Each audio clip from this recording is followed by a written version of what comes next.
that you do every week, Southers. You say that this board is committed to accessibility for the community, and yet here we are still having these meetings at 9:30 a.m. on a fucking Tuesday, Right. and you guys couldn't even manage to have your stupid community meetings in the third or fourth quarter of this year. Get it together. So there have been several donations in the past few weeks for various youth programs, and like many of the other speakers today, it honestly can't be said often enough that LAPD has no business running youth mentoring programs.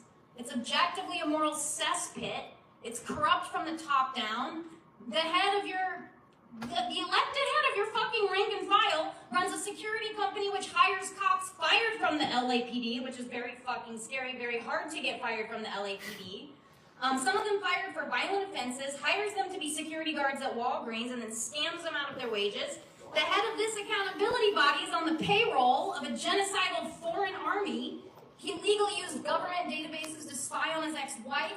He started an organization which would employ a police officer who molested over 200 kids and never said anything about it, never distanced himself from it. And the stuff that I have heard in the last 2 years of attending these meetings is like, the fact that you think that you can run programs for kids is truly disgusting. And just off the top of my head, what I can remember, a new recruit arrested for child molestation, a supervisor fucking their subordinate on the job, and I think it was the wife of another officer. An officer who sexually abused a mentally ill woman and forced her to have sex with an animal. I mean, Gabriel Spada. you blew up a truck full of fireworks and killed people and blew up their houses. You beat the shit out of protesters. You kill people in high-speed chases. You shoot them in the worst moments of their lives when they come to you for help. And you have the nerve to run fucking youth mentoring programs? It's literally mind-blowing.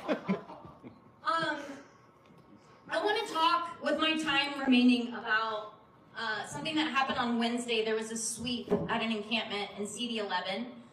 There is a woman there that I'm friends with who lives in an RV. She obviously is coping with a lot, and she was talked into voluntarily giving up her car to be towed by an LAPD officer. She didn't understand what was happening to her, and she wasn't allowed to get any of her shit out of her car, so she had no clothes, she had no underwear, she had no food. And you know what the dumbest thing is? When I call that fucking tow company, they'll let us come down and get her shit out of the car. But that LAPD officer couldn't give her 5 minutes to get her stuff out of the car before they took it away. And also tricked her into signing something, into voluntarily giving up her vehicle, which she did not realize she was signing. Fuck all you guys. Matos Cadena.